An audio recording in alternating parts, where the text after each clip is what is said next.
serious, those of you who worked undercover, what is the most taboo thing you witnessed but could not intervene as to not blow your cover? Worked as a ghost passenger for an airline. Basically I flew around and graded flight attendants' performance. While still parked at the gate with the door open, one flight attendant began berating passengers who were using their smartphones, which was completely permitted at the gate. She threatened to have the person in front of me thrown off the plane if she didn't put hers away. She also threatened me. After we left the gate and were taxiing to the runway, I looked back to see her sitting in her jump seat, using her phone. Took a photo of it and included that in my report. She initially denied using the phone and claimed I was being unruly on the aircraft. After she saw the photo, she changed her tune. Working as a secret shoplifter for large retail chain. I would basically test loss prevention and see what I could get out of a store. The total would be tallied up and taken off the store manager's bonus, so they had to be on their game. One thing I used to do was steal copper electrical cable sold by the foot. I would drag it to the fence and spool it up in my car, parked on the other side. This was fun to me and an obvious catch for the store. I go outside to the wire rack and there is a store manager getting a blowjob from a cashier. They spotted me and quickly went back inside to leave me alone. I then went ahead and spoiled out the wire as planned.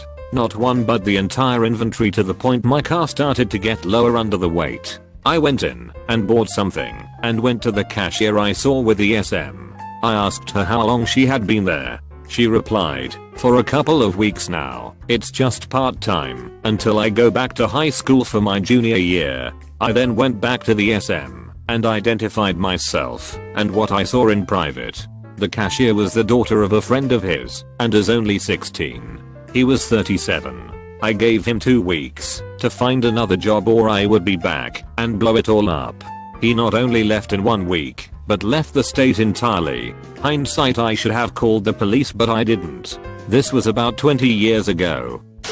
So I can answer this one.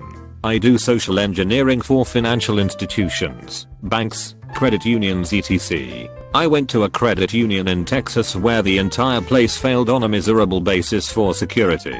I walked in with a fake badge that stated I worked for a made-up company and I was there to an inspection of the building. I dressed in a polo and khaki pants with matching colors to my badge and walked into the front desk.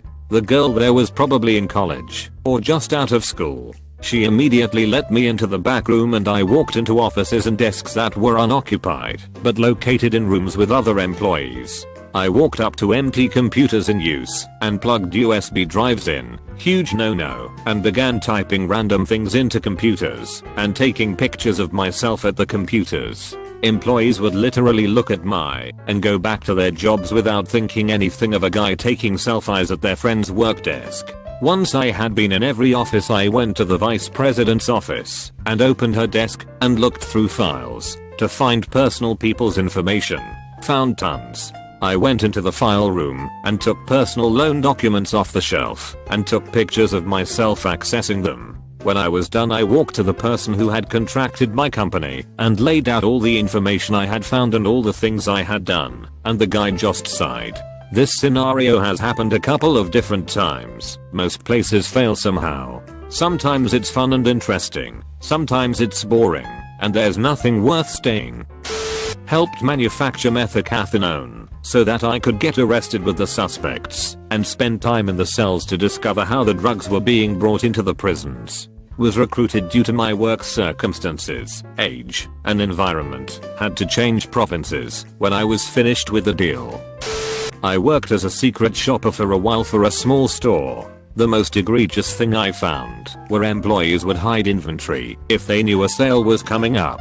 I'd also go in and ask questions about what equipment I should use, just to test their general knowledge. Most failed, but they were young kids getting paid shit, so I felt bad squealing on them. I also forgot to add that I had to put up with being hit on by teenagers and creepy older guys. I had to play along and see if they knew their shit despite throwing terrible game. I work as a researcher studying illegal wildlife trade. In markets, I have seen critically endangered animals being sold openly for pretty low prices. I've also seen plenty of animals dead or dying in these markets with no food or water in the baking sun. But worse than that, I have friends who have had to watch Slalorizes, having their teeth pulled out with nail clippers, and not been able to do anything. I used to investigate insurance fraud. The one thing I saw that made me the maddest was when I was working in the rundown area near the Philly Zoo and saw a strung out mother walking with her toddler and jerking his arm and screaming at him for not keeping up with her quick walking pace. The kid was not even 2 years old. I really wanted to get out of the car. The funniest one was where I had to go undercover in a bar to investigate this one person. You ever see the Stallone movie Over the Top? Yeah, that's pretty much what this guy ended up doing right on the bar, right in front of my hidden camera, and looking direct into my camera lens. It was awesome. The arm wrestling match went on 4 minutes and this bar guy too hurt to work. At times it was very entertaining to work undercover. Was secret shopping at a high-end restaurant, around $100 per plate. The busser came over and refilled my water glass that I had already drank out of and overfilled it, so he poured part back in the pitcher from my glass and proceeded to refill everyone else at the table from the same pitcher. I really wanted to throw a fit, but could only include it in my report. I worked for an armored car service for a while as an undercover guard. When a place had a lot of money, or if it was a risky area, 2 plainclothes guards would arrive before the truck. I would scout the place and outside to make sure the uniform guys could get in and out safe. We wore a color of the day and the local cops knew who we were, as did the uniformed guards. It was a pretty easy job and I only once waved off a pickup because of a bunch of Latin kings sitting on benches out front. I hung out a while to see what was going on and hoping they would leave so we could make the pickup. As I sat on a bus bench across the road, I watched one of the guys take out his needlepoint. I never would think that a gang member would tote his needlepoint to a stick-up job. I once took my vehicle to an independent shop for routine maintenance. I said I was dropping it off for as long as it might take, as I was going to take a long trip the following month. I sat across the street in a diner eating soup and drinking coffee. I got a call that my vehicle needed about $4,500 worth of work an hour and a half later. It never left the parking spot. I told them I didn't want anything done. They said it was half apart already. Fuck you, Firestone. I'm an assistant service manager at a dealership. That Firestone was turned into a parking lot. When I worked CAF for a video game publisher, they had me work an E3 as a secret player. Basically I got to play new games for that publisher and act like they were amazing in front of press. While I was taking a break, I saw one of the producers hooking up with a booth babe. He didn't recognize me, but I knew he was married and had a kid on the way. I didn't say shit. He got laid off when the rest of us did about a year later. But that's just kinda how E3 goes. I'm so late to this party, but here it goes. I'm a TV producer. I was working on a popular documentary a while ago. We were following a woman who was addicted to heroin and had resorted to prostitution in order to make money to support her habits. One day, a friend of hers got thrown into jail. She decided she needed to work really hard to bail them out. So she called her friend who owned a crack house that he let girls like her turn tricks in at about $10 a pop. To answer Op's question, I witnessed this girl share needles with many people and watched as John after John came into the house and disappeared into the bedroom with her for a little bit. I really wish I had seen this earlier, so no doubt this will be buried, but here goes. For the first part of my adult life I was an intel officer in the Air Force. On the outside world I'm like a 6, but for the military I'm a solid 9. I also am a pretty good talker and pretty outgoing. At my first duty station I got invited to participate in a special dog program where basically I was trained how to pick military guys up in a bar, ostensibly to see how well members of the armed forces were at keeping their mouths shut. My first few times going out were pretty non-eventful. I'd get super dolled up, approach guys who had more than likely never been hit on in their entire lives, and spend an evening chatting them up to see what I could get them to tell. For the most part all of them were pretty good at keeping their mouths shut, and really the worst I ever heard was "Cat so and so is such a dick, too bad he's cheating on his wife and his girlfriend." Very actionable intel if I had really been collecting on a unit or person.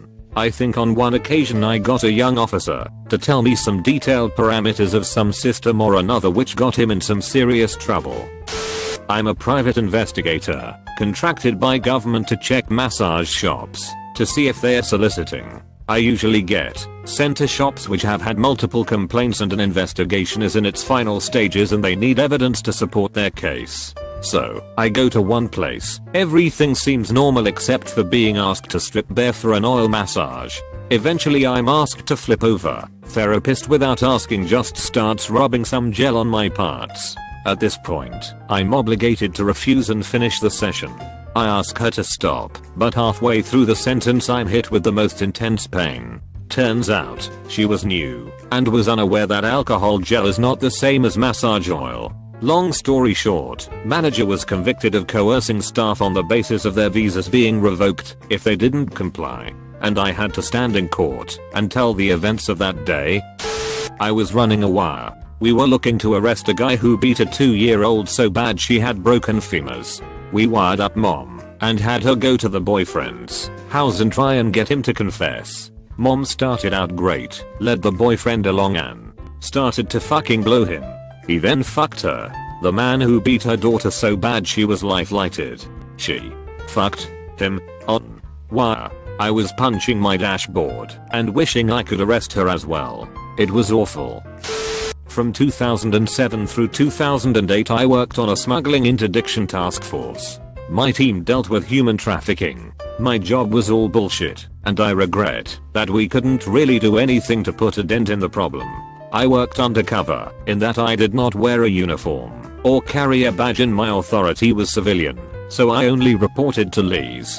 The most taboo thing I witnessed that I was not allowed to do anything about was women, mothers, aunts, grandmothers, offering children for sex in exchange for cash. The truth of the matter is that, at least in Western society, the threshold of evidence required to hold women responsible for sex trafficking is not even in the same ballpark as for men. The number of cases we had to tolerate sickens me. I don't know which we need to address first as a society, the rampant abuse, or the gender bias that keeps it going. But the truth be told, I met just as many women pimps and abusers as I did men. The biggest difference I could see is that women were more often pimping out the under 12 demographic versus the male pimps that were pimping out the teens. I never saw one female prosecuted, but we were successful in moving a handful of kids to foster care. Worked as a private investigator for a while. Mostly did work comp cases. Seen some shiftiness, drug deals, etc. Worst thing was conducting surveillance on a person at an apartment complex. Get there before light to set up my rig. Little bit before sunrise this Mexican couple, 50s-ish, in a truck pull up in front of my position. Guy's pulling a trailer. Gets out, rummage through dumpster for metal and stuff. Okay, not so bad. Then the woman with him gets out in between my vehicle and said dumpster proceeds to pop a squat and shit on the ground. Way to start my morning, guys. Thanks. I worked as a HIPAA inspector for a bit. Shit is scary. I'd go in and say I was looking for my mom, that they called me, she was in an accident. I was early 20s. Pretty much every place I went gave me all kinds of protected info on the patient. The company would have placed fake records in the computer. One smaller urgent care place was like HM. No one with that name, here's our sign and log for the week. Take a look. With last names, first names and reason for visit. Yikes. Former loss prevention here. Best job ever, by the way. Witnessed so much sex in the stock rooms. Couples, singles, trios, you name it. We had cameras everywhere, of course, especially in the stockrooms due to rampant employee theft. We had countless hours of employee sex on tape. We couldn't reveal the cameras, which would tip off the thieves, so all we could do was watch.